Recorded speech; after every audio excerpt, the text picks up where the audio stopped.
C++ pattern series को हमने start किया हुआ था, जिसमें से ये हमारा 18th वीडियो है। और इस वीडियो के अंदर हम एक नहीं, दो नहीं, बल्कि एक ही साथ 5 पैटर्न्स को कवर करने वाले हैं। और अगर आपने मेरी प्रीवियस वीडियोस को नहीं देखा तो प्लेलिस्ट का लिंक आपको डिस्क्रिप्शन के अंदर मिल जाएगा, आप चेकआउट कर सकते हैं। और मैंने आपको बताया था कि तमाम पैटर्न्स को कवर करने के लिए हम एक ही लॉजिक का यूज़ करेंगे। फर्स्ट ऑफ ऑल हम बनाएंगे स्टार पैटर्न को, उसके बाद हम क्या करेंगे, इसे कन्वर्ट कर देंगे नंबर पैटर्न्स के अंदर। उसके बाद हम क्या करेंगे, इन्हें कन्वर्ट करेंगे अल्फ़ाबेट पैटर्न्स के अंदर। हमारा मेन फोकस होगा स्टार पैटर्न पे, क्योंकि अगर हमने इस पैटर्न को बना लिया तो बाकी के पैटर्न्स खुद ब खुद ही बन जाएंगे। ओके हो गया। हर पैटर्न को कवर करने के लिए हम क्या करते हैं, 4 स्टेप्स का यूज़ करते हैं, जिसमें से फर्स्ट स्टेप हमारे पास क्या होता है कि हमने पैटर्न को लिखना होता है टेबुलर फॉर्म में। तो मैंने क्या किया, यहाँ पे पैटर्न को लिख दिया एक टेबल की फॉर्म में। उसके बाद हमने टेबल के अंदर देखना होता है कि इसके अंदर कितनी रोज़ हैं एंड कितने कॉलम्स हैं। ये जो हमारे पास हॉरिजॉन्टल लाइंस हैं इन्हें हम क्या कहते हैं, रोज़। और ये जो हमारे पास वर्टिकल लाइंस हैं इन्हें हम क्या कहते हैं, कॉलम्स। तो इस टेबल के अंदर आप देख सकते हैं कि कितनी रोज़ हैं, 1 से लेकर 5 तक। इसी तरह अगर आप कॉलम्स को देखें तो हमारे पास कितने कॉलम्स हैं, 1 से लेकर 5 तक। हमेशा की तरह हम क्या करेंगे, रोज़ एंड कॉलम्स को देखते हुए नेस्टेड लूप का यूज़ करेंगे। अस्सलाम वालेकुम फ्रेंड्स, वेलकम टू टेक्निकल अमार। मैं क्या करता हूँ, यहाँ पे 2 वेरिएबल्स बना लेता हूँ i एंड j के नाम से। इन्हें हम यूज़ करेंगे नेस्टेड लूप के अंदर। उसके बाद मैं क्या करता हूँ, यहाँ पे आउटर लूप को स्टार्ट करता हूँ, जो कि होगा रोज़ के लिए। i की वैल्यू को मैं स्टार्ट करता हूँ 1 से, i <= 5, क्योंकि हमारे पास कितनी रोज़ थी, 5 रोज़ थी। उसके बाद मैं क्या करता हूँ, i की वैल्यू को इंक्रीज़ करता हूँ और हम इस लूप की बॉडी बना लेते हैं। इस लूप की बॉडी के अंदर हम क्या करेंगे, इनर लूप को यूज़ करेंगे, जो कि होगा कॉलम्स के लिए। मैं क्या करता हूँ, j की वैल्यू को स्टार्ट करता हूँ 1 से, j <= 5, क्योंकि हमारे पास कितने कॉलम्स थे, 5 कॉलम्स थे। उसके बाद मैं क्या करता हूँ, j की वैल्यू को इंक्रीज़ करता हूँ और हम इस लूप की भी बॉडी बना लेते हैं। इस लूप की बॉडी के अंदर हम क्या करेंगे, डिसीजन लेंगे कि किस पोजीशन पे हमने स्टार को प्रिंट कराना है और किस पोजीशन को हमने एम्प्टी रखना है। फॉर एग्जांपल अगर हम वापस आएँ अपने टेबल की तरफ, आप इस टेबल के अंदर देख सकते हैं कि हमारे पास 25 पोजीशंस हैं।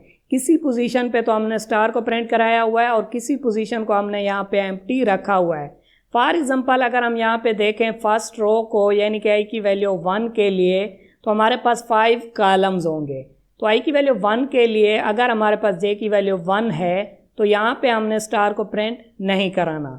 j की वैल्यू 2 पे भी नहीं कराना, 3 पे भी नहीं कराना, 4 पे भी नहीं कराना, 5 पे हमने यहाँ पे स्टार को प्रिंट कराना है।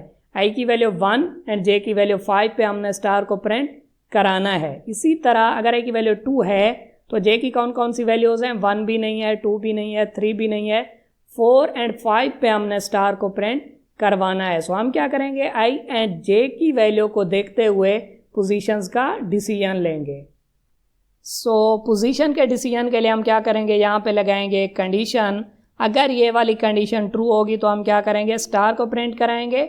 और अगर ये वाली कंडीशन फॉल्स हो जाएगी तो हम आएंगे यहाँ पे एल्स में और यहाँ पे हम एम्प्टी स्पेस को प्रिंट करा देंगे। ओके हो गया। इसका मतलब ये हुआ कि हमने क्या करना है, दरअसल ये वाली कंडीशन फाइंड आउट करनी है जहाँ पे हम स्टार को प्रिंट करवाना चाहते हैं। इस कंडीशन को फाइंड आउट करने के लिए हम क्या करेंगे, स्टेप 2, 3 एंड 4 का यूज़ करेंगे। स्टेप 2 इंतहाई सिंपल है, जिसके अंदर हमने क्या करना है, ये देखना है कि i की एक वैल्यू के लिए j की कौन कौन सी वैल्यूज़ हैं जहाँ पे हम स्टार को प्रिंट करवाना चाहते हैं। फॉर एग्जांपल अगर हम वापस आएँ टेबल की तरफ, तो i की वैल्यू 1 के लिए j की कौन कौन सी वैल्यूज़ हैं, यानी कि कौन कौन से कॉलम्स हैं जहाँ पे हम स्टार्स को प्रिंट करवाना चाहते हैं। तो फर्स्ट रो के अंदर फर्स्ट कॉलम पे हम स्टार को प्रिंट नहीं कराना चाहते, इसी तरह सेकंड कॉलम पे भी नहीं कराना चाहते, थर्ड कॉलम पे भी नहीं कराना चाहते, फोर्थ कॉलम पे भी नहीं कराना चाहते। j की वैल्यू 5 पे, यानी कि 5th कॉलम पे हम स्टार को प्रिंट करवाना चाहते हैं। अगर i की वैल्यू 1 है तो j की एक ही वैल्यू है 5। ओके हो गया। तो स्टेप 2 के अंदर हम देखेंगे कि अगर i की वैल्यू 1 है तो j की कौन सी वैल्यूज़ हैं, जस्ट 5 ही है जहाँ पे हम स्टार को प्रिंट करवाना चाहते हैं। इसी तरह i की वैल्यू 2 के लिए अगर हम टेबल में देखें तो i की वैल्यू अगर 2 है तो j की कौन कौन सी वैल्यूज़ हैं, 1 भी नहीं है, 2 भी नहीं है, 3 भी नहीं है, 4 एंड 5 पे हम यहाँ पे स्टार को प्रिंट करवाना चाहते हैं। सो हम क्या करेंगे, स्टेप 2 में लिखेंगे कि अगर i की वैल्यू 2 है तो j की कौन कौन सी वैल्यूज़ हैं, 4 एंड 5। इसी तरह अगर i की वैल्यू 3 है तो j की कौन कौन सी वैल्यूज़ हैं यहाँ पे, 3, 4 एंड 5। तो हम यहाँ पे लिखेंगे 3, 4 एंड 5। इसी तरह i की वैल्यू 4 के लिए j की कौन कौन सी वैल्यूज़ हैं, 2, 3, 4 एंड 5। इसी तरह i की वैल्यू 5 के लिए j की कौन कौन सी वैल्यूज़ हैं, 1, 2, 3, 4 एंड 5। ओके हो गया। उसके बाद हम आएंगे स्टेप 3 के अंदर। स्टेप 3 में हमने क्या करना है, दरअसल स्टेप 2 को जनरलाइज करके रिलेशनल ऑपरेटर की मदद से लिखना है, क्योंकि कंडीशन के अंदर हम क्या करेंगे, रिलेशनल ऑपरेटर को ही यूज़ करेंगे। तो अगर हम स्टेप 2 के अंदर किसी एक वैल्यू को देखें, फॉर एग्जांपल हम यहाँ पे ले लेते हैं i की वैल्यू 3 को। तो अगर i की वैल्यू 3 है तो j की कौन कौन सी वैल्यूज़ हैं, 3, 4 एंड 5। यानी कि 3 तो है, उससे ग्रेटर भी है।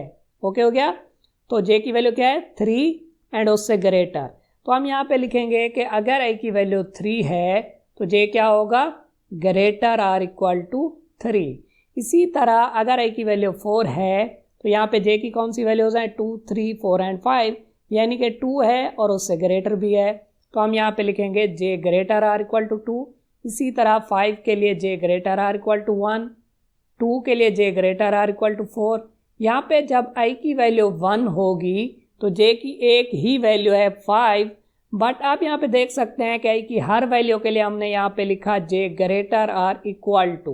तो हम क्या करना चाहते हैं, यहाँ पे एक सीक्वेंस बनाना चाहते हैं। तो हम क्या करेंगे, यहाँ पे भी लिखेंगे j greater or equal to 5। हालांकि हम यहाँ पे लिख सकते थे j इक्वल टू 5 क्योंकि j की एक ही वैल्यू थी 5, बट यहाँ पे हम लिखेंगे j greater or equal to 5। Okay हो गया। तो इस तरह क्या होगा, एक सीक्वेंस बनेगी। उसके बाद हम क्या करेंगे, स्टेप 4 के अंदर आएंगे जहाँ पे हमने फाइनल कंडीशन को बनाना होगा। स्टेप 4 के अंदर हम क्या करेंगे, i एंड j का एक ऐसा रिलेशन बनाएंगे जो कि स्टेप 3 को सेटिस्फाई करेगा। ओके हो गया। तो आप यहाँ पे स्टेप 3 के अंदर देख सकते हैं कि i की हर वैल्यू के लिए हमने यहाँ पे लिखा j greater or equal to. तो मैं यहाँ पे लिख सकता हूँ j हमारा क्या होगा, greater or equal to. Right side पे मैं ऐसा क्या लिखूँ जो कि स्टेप 3 को सेटिस्फाई करे। ओके हो गया। आप यहाँ पे देख सकते हैं कि अगर i की वैल्यू 1 है तो j क्या है, ग्रेटर आर इक्वल टू 5। तो i की वैल्यू 1 के लिए हमने यहाँ पे बनाना है j greater or equal to 5। Okay हो गया। मैं क्या कर सकता हूँ, यहाँ पे 5 बनाने के लिए या तो i की वैल्यू को ऐड कर सकता हूँ किसी वैल्यू के अंदर या फिर सब्ट्रैक्ट कर सकता हूँ। अगर यहाँ पे मैं लिखता हूँ 4 प्लस i, तो फर्स्ट टाइम क्या होगा, i की वैल्यू 1 होगी तो ये बन जाएगा 4 प्लस 1 5, और हम भी यही चाहते हैं कि 5 बने। बट हमने इसे चेक करना है i की तमाम वैल्यूज़ के लिए। जब i की वैल्यू 2 होगी तो हम चाहते हैं यहाँ पे बने j greater or equal to 4। अगर हम यहाँ पे लिखते हैं कि अगर i की वैल्यू 2 है तो यहाँ पे क्या बनेगा, 4 प्लस 2 6। हालांकि हम चाहते थे कि यहाँ पे बने 4। इसका मतलब ये हुआ कि अगर हम i की वैल्यू को ऐड करते हैं तो ये वाला जो हमारा रिलेशन है यहाँ पे सेटिस्फाई नहीं करता। तो अब हम क्या करते हैं, यहाँ पे देख लेते हैं कि j greater or equal to, अब मैं क्या करता हूँ, i की वैल्यू को सब्ट्रैक्ट करता हूँ। ओके हो गया। i की वैल्यू फर्स्ट टाइम 1 होगी, तो अगर हम 5 बनाना चाहते हैं तो हम क्या करेंगे, 6 माइनस i लिखेंगे। तो हम यहाँ पे लिख सकते हैं 6 माइनस i, क्योंकि फर्स्ट टाइम i की वैल्यू 1 होगी तो ये बन जाएगा 5, और हम भी यही चाहते हैं कि फर्स्ट टाइम 5 बने। बट सेकेंड टाइम जब i की वैल्यू 2 होगी तो यहाँ पे हम चाहते हैं कि 4 बने। तो आप यहाँ पे देख सकते हैं 6 माइनस 2 4, और हम भी यही चाहते हैं। इसी तरह अगर i की वैल्यू 3 होगी तो ये बनेगा 6 माइनस 3 3। ओके हो गया। और हम भी यही चाहते हैं कि थर्ड टाइम क्या बने, 3 बने। इसका मतलब ये हुआ कि ये हमारी फाइनल कंडीशन होगी जो कि स्टेप 3 को सेटिस्फाई कर रही है। इसका मतलब ये हुआ कि इसी कंडीशन पे हम क्या करना चाहते हैं, स्टार्स को प्रिंट करवाना चाहते हैं। ओके हो गया। हमने फाइनल कंडीशन को फाइंड आउट कर लिया। आप क्या करें, वीडियो को फटाफट से लाइक कर दें और हम चलते हैं डेव C++ पे और इसे देखते हैं प्रैक्टिकली।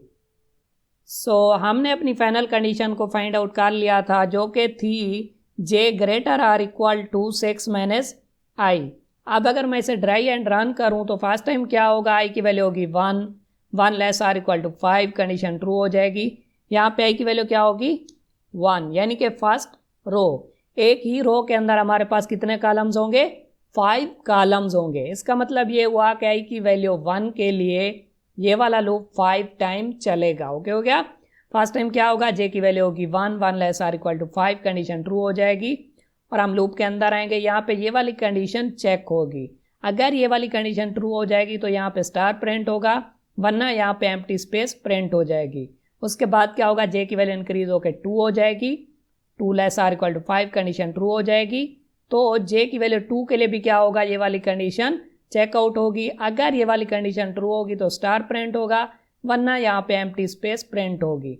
इसी तरह क्या होगा, ये वाला लूप 5 टाइम चलेगा। ओके हो गया। जब ये लूप 5 टाइम चल जाएगा तो हम लूप के बाहर आएंगे। इस तरह क्या होगा, एक रो कंप्लीट हो जाएगी। जैसे ही एक रो कंप्लीट होगी तो हम क्या करेंगे, यहाँ पे लाइन को एंड कर देंगे, क्योंकि हम चाहते हैं कि नेक्स्ट रो नेक्स्ट लाइन के अंदर आए। उसके बाद क्या होगा, i की वैल्यू इंक्रीज होकर 2 हो जाएगी, यानी कि second row, 2 less or equal to 5, condition true हो जाएगी।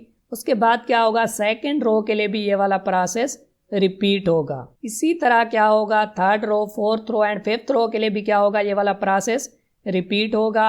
अब अगर मैं इसे कंपाइल एंड रन करूं आप यहाँ पे देख सकते हैं कि सेम उसी तरह का स्टार पैटर्न हमें देखने को मिल रहा है जो कि हम बनाना चाहते थे। ओके हो गया। बाकी के पैटर्न्स को बनाना हमारे लिए इजी है, क्योंकि हमने कंडीशन को फाइंड आउट कर लिया है, यानी कि उन पोजीशंस को हमने फाइंड आउट कर लिया है जहां पे हम स्टार्स को या नंबर्स को प्रिंट करवाना चाहते हैं। ओके हो गया। अब हम देख लेते हैं अपने सेकंड पैटर्न को। सेकंड पैटर्न में हमने क्या करना था, फर्स्ट रो के अंदर यहाँ पे प्रिंट कराना था 5, सेकंड रो के अंदर 4 एंड 5, थर्ड रो के अंदर 3 4 5, फोर्थ रो के अंदर 2 3 4 एंड 5 एंड फिफ्थ रो के अंदर 1 2 3 4 एंड 5। पोजीशंस की आपने यहाँ पे टेंशन नहीं लेनी, क्योंकि हमने पोजीशंस को फाइंड आउट कर लिया था। ओके हो गया। जिन पोजीशंस पे हमने स्टार्स को प्रिंट कराया हुआ है, इन्हीं पोजीशंस पे हम नंबर्स को प्रिंट करवाना चाहते हैं। सिंपली अगर आप चलें स्टेप 2 पे, स्टेप 2 के अंदर हमने क्या किया था, ये देखा था कि i की एक वैल्यू के लिए j की कौन कौन सी वैल्यूज़ हैं जहाँ पे हम स्टार्स को प्रिंट करवाना चाहते हैं। अगर i की वैल्यू 1 थी तो हमने यहाँ पे j की वैल्यू 5 पे स्टार को प्रिंट कराया था, और अगर i की वैल्यू 2 थी तो j की वैल्यू 4 एंड 5 पे हमने स्टार्स को प्रिंट कराया था।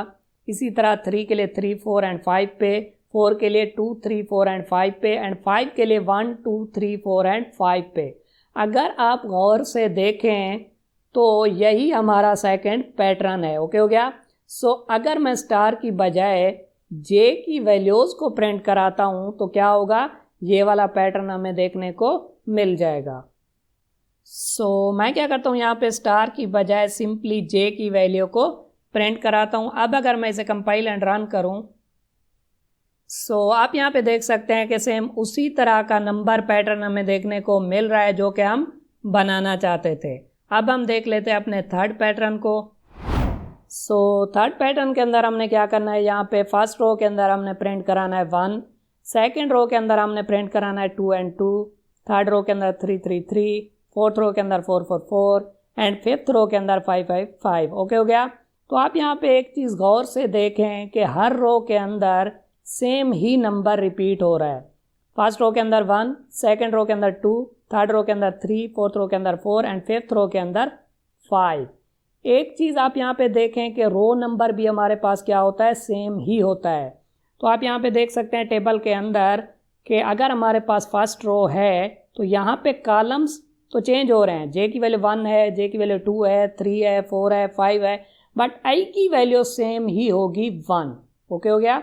इसी तरह सेकंड रो के अंदर i की वैल्यू सेम ही होगी 2। यहाँ पे भी i की वैल्यू 2 होगी, यहाँ पे भी 2 होगी, यहाँ पे भी 2 होगी, यहाँ पे भी 2 होगी और यहाँ पे भी 2 होगी। कॉलम्स चेंज होंगे बट रो के अंदर i की वैल्यू क्या रहेगी, सेम रहेगी। तो यहाँ पे आई की वैल्यू क्या होगी 1, यहाँ पे आई की वैल्यू क्या होगी 2, इस पोजीशन पे भी 2 होगी और इस पोजीशन पे भी 2 होगी। ओके हो गया। इसी तरह यहाँ पे आई की वैल्यू क्या होगी 3 होगी, इस पोजीशन पे भी, इस पोजीशन पे भी और इस पोजीशन पे भी। इसका मतलब ये हुआ कि अगर हम यहाँ पे आई की वैल्यू को प्रिंट कराते हैं तो क्या होगा, ये वाला पैटर्न हमें देखने को मिल जाएगा, क्योंकि आई की वैल्यू हर रो के अंदर क्या होगी सेम होगी, यानी कि एक ही रो के अंदर आई की वैल्यू सेम होगी। यहाँ पे आई की वैल्यू 3 रहेगी इस रो के अंदर, इस रो के अंदर 4 रहेगी हर पोजीशन पे और इस रो के अंदर 5 रहेगी हर पोजीशन पे। तो हम क्या कर सकते हैं, यहाँ पे आई की वैल्यू को प्रिंट करा सकते हैं, तो ये वाला पैटर्न हमें देखने को मिल जाएगा। मैं क्या करता हूँ, यहाँ पे जे की बजाय आई की वैल्यू को प्रिंट कराता हूँ। और अब अगर हम इसे कंपाइल एंड रन करें, आप यहाँ पे देख सकते हैं कि सेम उसी तरह का नंबर पैटर्न हमें देखने को मिल रहा है जो कि हम बनाना चाहते थे। अब हम देख लेते हैं अपने फोर्थ पैटर्न को, जो कि है अल्फ़ाबेट पैटर्न। फोर्थ पैटर्न के अंदर हमने क्या करना है, यहाँ पे अल्फ़ाबेट्स को प्रिंट कराना है, या फिर आप कह सकते हैं कि कैरेक्टर्स को प्रिंट कराना है, क्योंकि ये हमारे पास क्या है, कैरेक्टर वैल्यू है, डी भी एक कैरेक्टर वैल्यू है, सी भी एक कैरेक्टर वैल्यू है, बी एंड ए भी हमारे पास क्या है, कैरेक्टर वैल्यूज़ हैं। अगर हम इसी तरह इन कैरेक्टर वैल्यूज़ को लेके आना चाहते हैं तो ये हमारे लिए थोड़ा सा मुश्किल हो जाएगा। बट अगर हम क्या करें, यहाँ पे आस्की टेबल को यूज़ करें और इनकी डेसिमल वैल्यूज़ को यूज़ करते हुए इस पैटर्न को प्रिंट कराएं, तो हम इस पैटर्न को ईजीली बना सकते हैं। तो हम क्या करेंगे, आस्की टेबल का यूज़ करेंगे। ये क्या है, हमारे पास एक आस्की टेबल है, या फिर आप कह सकते हैं कि आस्की चार्ट है। गूगल के अंदर आके आप लिखेंगे आस्की टेबल इन C++, तो ये वाला टेबल आपको देखने को मिल जाएगा। इसका लिंक भी मैं आपको डिस्क्रिप्शन के अंदर दे दूंगा। ओके हो गया। तो आप यहाँ पे देख सकते हैं कि कैपिटल ए के लिए जो डेसिमल वैल्यू है वो है 65। ओके हो गया। इसी तरह कैपिटल बी के लिए 66 और सी के लिए 67, डी के लिए 68 एंड ई के लिए 69। ओके हो गया। तो हम क्या करेंगे, A B C D and E की जगह पे उनकी डेसिमल वैल्यूज़ को यूज़ करेंगे। आप यहाँ पे देख सकते हैं कि मैंने क्या किया हुआ है, यहाँ पे कैरेक्टर्स की जगह पे उनकी डेसिमल वैल्यूज़ को लिख के ये वाला पैटर्न बनाया हुआ है। ओके हो गया। ई के लिए 69, डी के लिए 68, सी के लिए 67, बी के लिए 66 एंड ए के लिए 65। ओके हो गया। तो हमने क्या करना है, यहाँ पे फर्स्ट रो के अंदर इस पोजीशन पे 69 को प्रिंट कराना है। तो यहाँ पे क्या होगा, फर्स्ट रो और एक ही रो के अंदर 5 कॉलम्स होंगे, first column, second column, third column, fourth column and fifth column. ये वाली पोजीशन कौन सी है, first row fifth column. Okay हो गया, फर्स्ट रो फिफ्थ कॉलम। तो यहाँ पे first row and fifth column पे हमने बनाना है 69। तो अगर यहाँ पे मैं लिखता हूँ कि 64 प्लस जे, ओके हो गया, तो फर्स्ट रो के अंदर क्या होगा, फर्स्ट कॉलम जब होगा यहाँ पे हमने कुछ भी प्रिंट नहीं कराना, सेकंड कॉलम के लिए भी, थर्ड कॉलम के लिए भी, फोर्थ कॉलम के लिए भी, फिफ्थ कॉलम पे हमने यहाँ पे 69 को प्रिंट कराना है, फिफ्थ कॉलम। तो यहाँ पे जे की वैल्यू होगी 5, तो ये बनेगा 64 प्लस 5 69। ओके हो गया। इसी तरह अगर हम यहाँ पे सेकंड रो को देखें तो सेकंड रो पे हमने यहाँ पे 68 एंड 69 को प्रिंट कराना है। यहाँ पे हमारा कॉलम कौन सा होगा, फोर्थ कॉलम, फिफ्थ कॉलम। तो सेकंड रो के अंदर फोर्थ कॉलम पे हमने प्रिंट कराना है 68। तो यहाँ पे जब 64 प्लस जब जे की वैल्यू 4 होगी सेकंड रो के लिए, क्या होगा, 64 प्लस 4 68। तो यहाँ पे 68 प्रिंट हो जाएगा। इसी तरह सेकंड रो के अंदर फिफ्थ कॉलम पे जे की वैल्यू होगी 5, तो ये बनेगा 64 प्लस 5 69। तो यहाँ पे 69 प्रिंट हो जाएगा। इसका मतलब ये हुआ कि अगर हम स्टार की बजाय प्रिंट करवाते हैं 64 प्लस जे, तो ये वाला पैटर्न हमें देखने को मिल जाएगा। बट हमने तो बनाना था ये वाला पैटर्न, तो हम इसे इजीली कन्वर्ट कर सकते हैं इस पैटर्न के अंदर टाइप कास्टिंग के ज़रिए। ओके हो गया। टाइप कास्टिंग क्या होती है कि हमने जिस भी डेटा टाइप में कन्वर्ट करना होता है हमें लिखना पड़ता है उसका नेम। तो हमने यहाँ पे वैल्यू को कन्वर्ट करना है कैरेक्टर में। कौन सी वैल्यू को? 64 प्लस जे, 64 प्लस जे को हमने कन्वर्ट करना है कैरेक्टर में। ओके हो गया। तो क्या होगा, जब यहाँ पे 64 प्लस जे की वैल्यू 69 होगी तो ये कन्वर्ट हो जाएगी कैरेक्टर में, और हमें पता है कि 69 की जो कैरेक्टर वैल्यू है वो क्या है? Capital E. तो यहाँ पे कैपिटल ई प्रिंट हो जाएगा। टाइप कास्टिंग आप कर सकते हैं इस तरह से कि फर्स्ट ऑफ ऑल आप लिखेंगे डेटा टाइप जिसमें कन्वर्ट करना है, उसके बाद वैल्यू। फॉर एग्जांपल आपने इस वैल्यू को कन्वर्ट करना होता फ्लोट डेटा टाइप में, तो आप क्या करते हैं? यहाँ पे लिखते फ्लोट। ओके हो गया। और पैरेंथेसिस के अंदर ये वैल्यू लिखते, तो ये कन्वर्ट हो जाती फ्लोट में। बट हमने यहाँ पे कैरेक्टर्स में कन्वर्ट करना है, तो हम क्या करेंगे? यहाँ पे लिखेंगे कैर। सो सिंपली हमने क्या करना है? यहाँ पे आई की जगह पे लिखना है कैर, और पैरेंथेसिस के अंदर लिखनी है वैल्यू जिसे हम कन्वर्ट करना चाहते हैं कैरेक्टर्स में। तो वो वैल्यू क्या थी? 64 प्लस जे। ओके हो गया। तो इस तरह क्या होगा, जब जे की वैल्यू 1 होगी फॉर एग्जांपल, और यहाँ पे बनेगा 64 प्लस 1 65, तो वो कन्वर्ट हो जाएगा कैरेक्टर में। ओके हो गया। बट यहाँ पे इस पोजीशन पे हमने किसी भी नंबर को प्रिंट नहीं करवाना था, तो ये वाली कंडीशन ट्रू होगी जब जे की वैल्यू होगी फर्स्ट टाइम 5। तो क्या होगा? 64 प्लस 5 69 बनेगा, और वो कन्वर्ट होगा कैरेक्टर में। तो 69 की कैरेक्टर वैल्यू क्या होती है? Capital E. तो फर्स्ट रो में क्या प्रिंट होगा? कैपिटल ई, फिफ्थ कॉलम पे। ओके हो गया। तो अब अगर मैं इसे कंपाइल एंड रन करूं, सो आप यहाँ पे देख सकते हैं कि सेम उसी तरह का अल्फ़ाबेट पैटर्न हमें देखने को मिल रहा है जो कि हम बनाना चाहते थे। अब हम देख लेते हैं अपने फिफ्थ पैटर्न को, जो कि है अगेन अल्फ़ाबेट पैटर्न। सो क्योंकि ये अल्फ़ाबेट पैटर्न है, तो मैंने क्या किया हुआ है, इसे भी यहाँ पे डेसिमल वैल्यूज़ में लिखा हुआ है आस्की टेबल का यूज़ करके। ओके हो गया। तो हमने यहाँ पे क्या करना है? 65 को प्रिंट कराना है, क्योंकि कैपिटल ए की जो डेसिमल वैल्यू है वो क्या है? 65। इसी तरह बी के लिए 66, सी के लिए 67, डी के लिए 68 एंड ई के लिए 69। आप एक चीज़ यहाँ पे गौर से देखें कि हर रो के अंदर एक ही नंबर रिपीट हो रहा है। ओके हो गया। और हमें पता है कि अगर हर रो के अंदर एक ही नंबर रिपीट होगा तो इसका मतलब ये होगा कि हमें रो को यूज़ करना पड़ेगा, आई की वैल्यू को यूज़ करना पड़ेगा, क्योंकि एक ही रो के अंदर आई की वैल्यू है जो कि सेम होती है, जे की वैल्यू तो चेंज होती है एक ही रो के अंदर। तो यहाँ पे हमने बनाना है 65। तो अगर हम इसी कंडीशन को वापस लेके आए हैं, तो हम यहाँ पे लिखेंगे 64 प्लस आई, क्योंकि फर्स्ट रो के अंदर आई की वैल्यू होगी 1। तो आई की वैल्यू अगर 1 होगी तो ये बनेगा 65। ओके हो गया। इसी तरह जब आई की वैल्यू 2 होगी तो इन पोजीशंस पे हमने यहाँ पे नंबर्स को प्रिंट कराना है। तो आई की वैल्यू 2 होगी तो ये बनेगा 64 प्लस 2 66। ओके हो गया। इसी तरह इस पोजीशन पे भी आई की वैल्यू क्या होगी? 2 ही होगी, क्योंकि एक रो के अंदर आई की वैल्यू तो सेम ही होगी। तो यहाँ पे भी प्रिंट होगा 66। इसका मतलब ये हुआ कि हम क्या करेंगे, यहाँ पे लिखेंगे 64 प्लस आई, तो ये वाला पैटर्न हमें देखने को मिल जाएगा। उसके बाद अगेन हमने क्या करना होगा, इसकी टाइप कास्टिंग करनी होगी, क्योंकि हम ये करेक्टर वाला पैटर्न प्रिंट करवाना चाहते हैं। तो हम यहाँ पे लिखेंगे कैर, पैरेंथेसिस के अंदर लिखेंगे वैल्यू जो कि है 64 प्लस आई, तो ये वाला पैटर्न हमें देखने को मिल जाएगा। सो सिंपली हमने क्या करना है, यहाँ पे जे की बजाय लिखना है आई। ओके हो गया।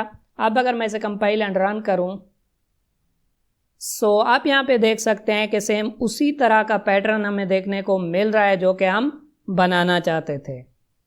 C++ पैटर्न सीरीज़ में और भी बहुत से पैटर्न्स आने वाले हैं। सो आप क्या करें, मेरी C++ पैटर्न्स वाली प्लेलिस्ट को यहाँ से एक्सेस करें, और अगर आप किसी भी टॉपिक से रिलेटेड एग्जाम्पल प्रोग्राम्स को देखना चाहते हैं तो आप मेरी C++ एग्जाम्पल प्रोग्राम वाली प्लेलिस्ट को भी यहाँ से एक्सेस कर सकते हैं।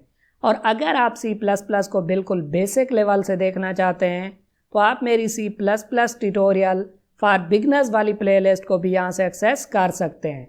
इन तीनों प्लेलिस्ट के लिंक मैं आपको डिस्क्रिप्शन के अंदर भी दे दूंगा और आई बटन के अंदर भी दे दूंगा।